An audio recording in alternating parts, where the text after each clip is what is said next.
Yes, guys, welcome back to another video. Welcome to the George Benson football channel. In today's video, you guys are going to see my thoughts on the season so far. I would love to get your top end ideas, or not even the top end. If you want to write me an essay, please do. I'm going to go through the comments, gauge you guys' perspective and opinions right now as to where we're at. We're 7 matches into the Premier League season. We've had our first group game in the Conference League. We've played the first round of matches in the Carabao Cup. We're still in that as well. So right now, there is, I would say overall, if I was to top line it, there's a positive energy around Chelsea Football Club. People are saying a lot of positive things about Enzo Maresca. If you look at the media in general, I think a lot of people are surprised that Chelsea are doing so well. And to be fair, I'm not that surprised. When it came to the end of the transfer window, I was a bit deflated that we didn't sign Victor Osimhen, but Madueke's performing, Sancho's performing, Palmer's performing, Nkunku's performing, Jackson's performing, Neto's performing. The attack, we're scoring goals. We're the best attacking side right now in the Premier League. We're going to break down the attacking stats a little bit later in this video because we've had a lot of shots so far this season. We've nearly had 100 shots already, which is absolutely mad for in 7 games. Or at least I think that's mad. It sounds pretty mad to me with the top scorers in the league. And if you take a look at this little chart here from Opta, this is the league table of where teams are in comparison to where they should be. And we're not going to look at anybody else, but Chelsea, in fact, apparently, according to this, and Opta is a website that has just got basically all the stats you can imagine that can help you understand and analyse football. Chelsea should be second. We're actually in 4th.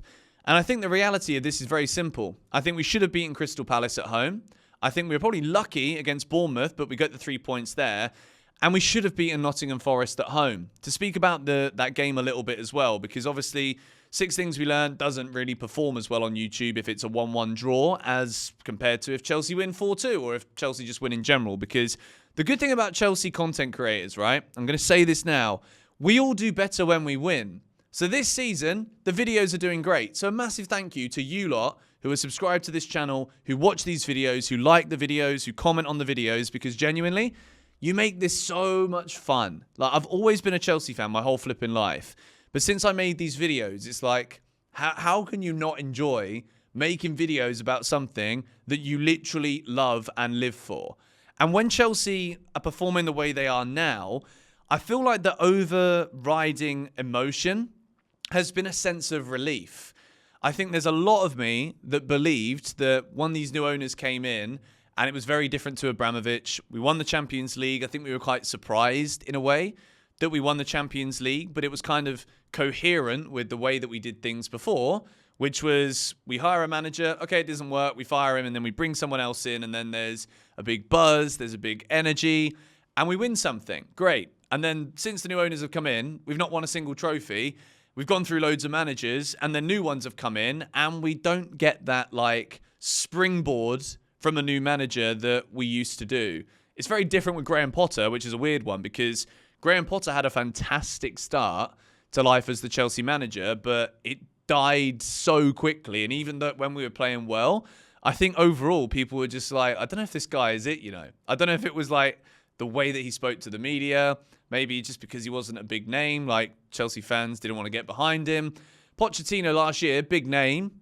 Underperformed, I'd say, but at the end of it, like he did well. Maresca comes through the door, guys, at the beginning of this season. And I, for one, having been in the US for the preseason tour, watched all of the games, went into a couple of press conferences, I looked at it and I'm like, I feel as though this is going to be more of the same.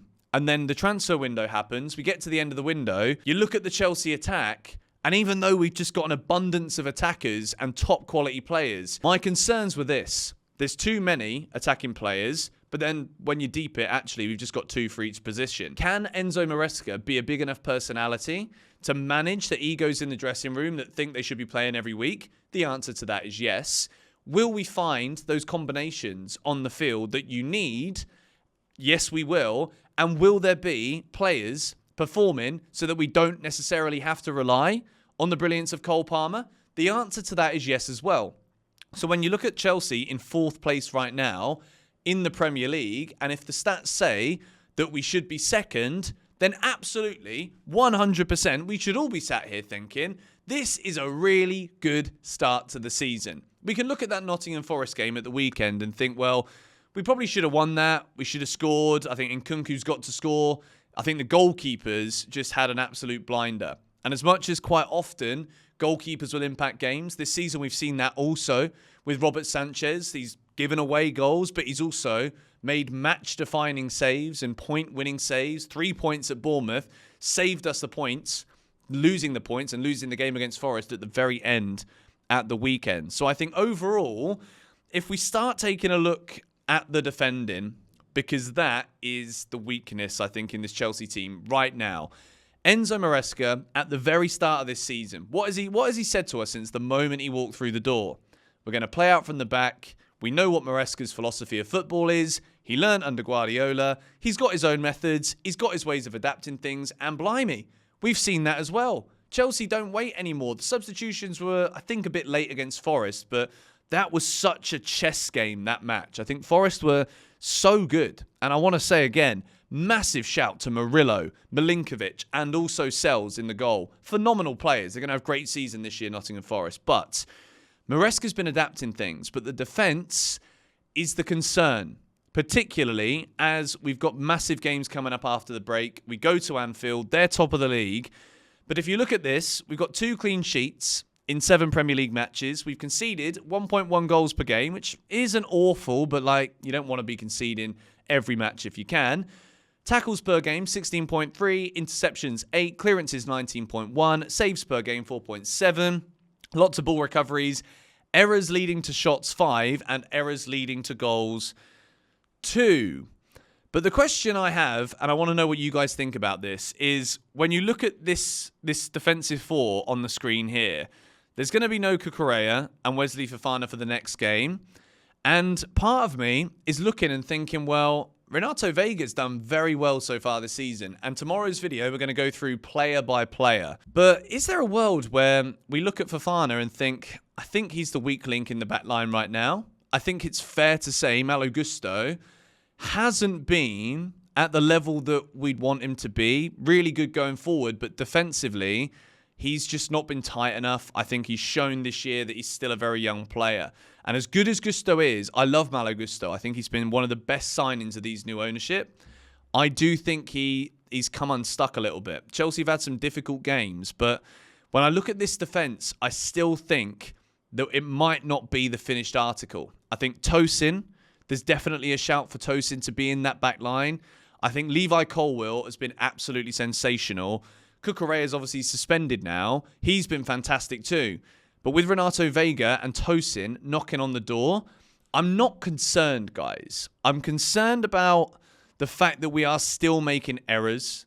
I'm concerned that, yes, we're being asked to play out from the back, and the manager's even said in a presser that we're going to keep conceding goals like that. He wants us to. It's a weird thing to say, but we're over it now. He said that because he doesn't want to budge from this style. I think the players can do it, though, which is the most positive thing. When we look at this here, as the season goes on, with Chelsea being 4th in the league right now, I think we can get even higher if these defensive numbers tighten up even more.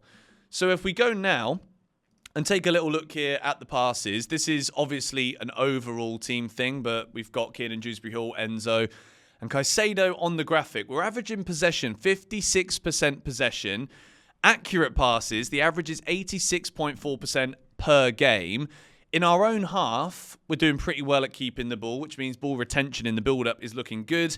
And in the opposition half, you've got 77.3 in there. Long balls, just over half. Accurate crosses, 21.2%. But we're not necessarily relying now on crosses the way that we were last season. I think to the naked eye, if you avoid and don't really look at the stats here and the percentages and the numbers, to the naked eye, Chelsea look a lot more fluid this year. I think one of the biggest differences that we've seen under Enzo Maresca is that players, when they've got hold of the ball, they don't want to keep hold of it for very long.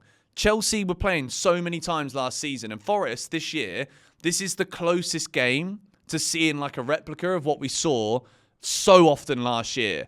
Teams just sitting back, soaking it up.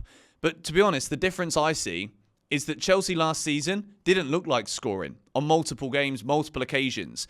At least against Forest, we looked like scoring and their goalkeeper just made some outrageous saves. I think it's as simple as that. We should have been celebrating a win against Forest at the weekend, and it wasn't about the way that we were building up. It wasn't about how we kept hold of the ball, how we released the ball. Were we doing those third-man runs to get players in better positions? Yes. And I think Chelsea, as we look forward now into the attacking side of things, this is excellent. We're the top scorers in the Premier League. We scored 1 out of 1 of our penalties, 1 out of 3 free kicks. We know how good that one was. Goals from inside the box, 14 from 68 attempts, and goals from outside the box, 2 from 28 attempts. You do the maths there. That's 96 attempts on goal already in 7 matches this season. The majority of players here that are obviously doing the business are Madueke, Sancho, Jackson, and Cole Palmer. These have been the 4 that we have seen in the Premier League. We have seen them start the same starting 11 now for 2 matches in a row. And I think when it comes to this continuity thing that we've got right now, the argument is great because Noni Madueke scored a great goal against Nottingham Forest in the week, scored 4 in his first 7 in the league, including a hat-trick away at Wolves. The great thing about this Chelsea side is who there is to come in. Pedro Neto's breathing down his neck. Mudryk looked really good when he's come on. And I think overall, as much as Chelsea's best player is undoubtedly Cole Palmer, I think he's the best player in world football right now. And that isn't just like blue-tinted glasses speaking. I think Cole Palmer right now is the best player in the world. And if you've got someone who is of that level in your side, as long as everyone else is doing their bit around him, you could do really, really well. And as much as we discussed last week about can Chelsea win the league, I think what we saw against Forest at the weekend suggests that even though we should have won the game, we didn't win the game. I'm not saying we can't win the league just based on that 1-1 draw. I think Forest are a really good side. It was a really tough draw. It would have been a tough win if we'd have got it. But I do think that what we're seeing at the moment from Chelsea is an evolution. I think we're still trying to figure out how Cole Palmer should play. Sometimes maybe he wants to drop deeper but doesn't. At the weekend, he dropped deeper to get the ball a little bit more, but does that impact what he can do further up the field? It's about finding that balance game by game. And for me, the biggest takeaway from so far is that we are looking significantly more potent. We are looking significantly more likely to score. And for me, it's just a relief, like I said earlier, that we're not just seeing the same monotonous crosses into the box. We're not just seeing the same slow build-up, slow holding onto the ball, same passing between centre-back pairings. We're seeing us try and find those between-the-line passes. We're looking for those pockets of space. Even in the cup competitions, you've got Kiernan Dewsbury-Hall, who I don't think has been great so far, but we'll talk individually about him tomorrow. You got him trying to find those little half spaces in the channels. Chelsea players right now are buying into Enzo Maresca's ideology. We're looking at this new style of play. We're grabbing it with open arms, basically, and just saying, let's go. We're looking at teams and we're thinking, yeah, all right, we might be a little bit overconfident sometimes, playing out from the back, which leads to errors, which leads to goals conceded. But the fact of the matter is we're going to blow you away. And I think when you've got that confidence in the way that the manager's asking you to play and you're executing it the way that we are right now, I think this Chelsea team are only going to grow. And I think the reality is we look at some of the games that we've got after the international break. Liverpool away is obviously going to be a ridiculously hard game. We've got Arsenal, Spurs, Manchester United before Christmas. We've got massive games coming up in all competitions. Newcastle in the league and the Carabao Cup as well. This Chelsea team, they're going to keep growing. And as much as you look at this table again, we could be second. Maybe we should be second, but we're fourth. I don't think anyone could have asked for any better than this at the start of this season, if I'm being honest. Game by game, yes, I think we should have beaten Palace. I think we should have beaten Forest. But I also think we should have lost to Bournemouth. So out of those matches, we got 5 points. I think maybe we should have had 6. So the differences aren't that big. Right now, I'm delighted with Maresca. I think the way he handles himself in press conferences is good. He's obviously got confidence in his abilities. The players are saying great things about him. And we're playing with confidence. So if I was to give my overarching thought, guys, it's been a really good start to this season, and I'm buzzing with Enzo Maresca. Thank you guys for watching this video. As I said, this is kind of just my where are we at video. How do I feel about Chelsea right now? The answers are all positive. I'm not going to complain about the Forest draw. I don't think it's a bad result. I think they're a really good side and deserve a lot more respect in this league. But anyway, thank you guys for watching the video. Subscribe to GBFC if you are new, And as well as that, make sure you check out these 2 QR codes on the screen now. Apple Podcast, Spotify Podcast, if you want to listen to the 3 More Points. We'll have a new episode out later this week. I'll see you guys tomorrow.